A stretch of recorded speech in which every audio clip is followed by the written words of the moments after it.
रामू के घर में उसकी पत्नी शांति और उसका 6 साल का बेटा था। रामू बहुत मेहनती था, ईमानदार था। लेकिन दूसरी ओर गांव का मुखिया बहुत ही अकड़ू, घमंडी और निर्दयी इंसान था। हर रोज किसी न किसी से अकड़कर बात करता था। कह देना उससे कि अगर उसने पैसे नहीं दिए तो वह अपनी जमीन को भूल जाए। अरे रामू भैया, थोड़ा बैठकर सांस भी ले लो। क्या करूं बड़े भैया, जब तक इस खेत में मेहनत नहीं करूंगा फसल कैसे होगी। कब तक तुम इस सूखी जमीन पर अपना पसीना बहाते रहोगे? खेत के नाम पर रेत ही रेत है।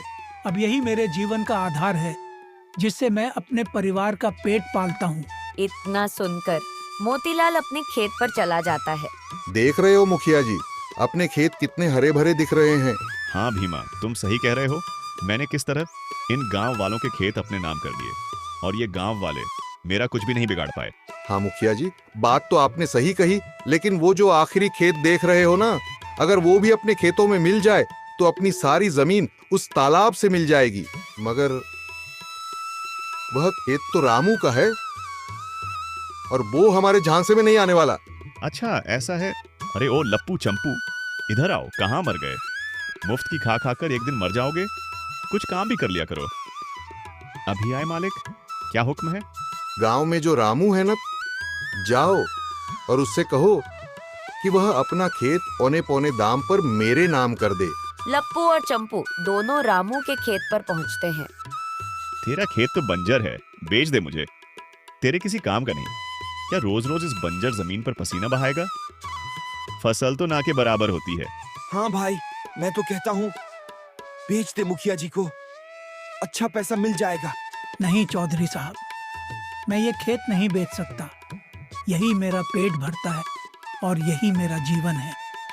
लो भाई, भलाई का तो जमाना ही नहीं रहा। मुझे क्या, मैं तो तुम्हारा भला चाहता था। चल चंपू, यहाँ से।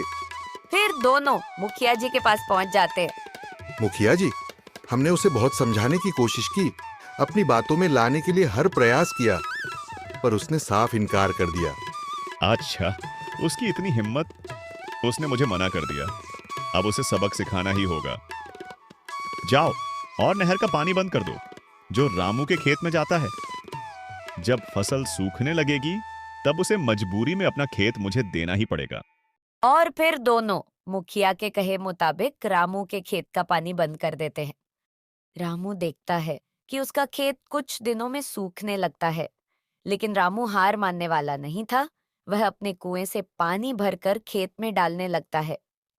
हे भगवान, अब तो इस कुएं का पानी भी धीरे धीरे कम होने लगा है। अब मेरे खेत की सिंचाई कैसे होगी। शाम को रामू घर लौटता है। शांति चिंता में पूछती है, अरे आज आप इतने चुप क्यों हो? क्या करूं शांति, मुखिया के आदमी आए थे, बोल रहे थे अपना खेत उनके नाम कर दूं। मना किया तो उन्होंने नहर का पानी बंद करवा दिया। शांति थोड़ी घबराई और बोली, तो अब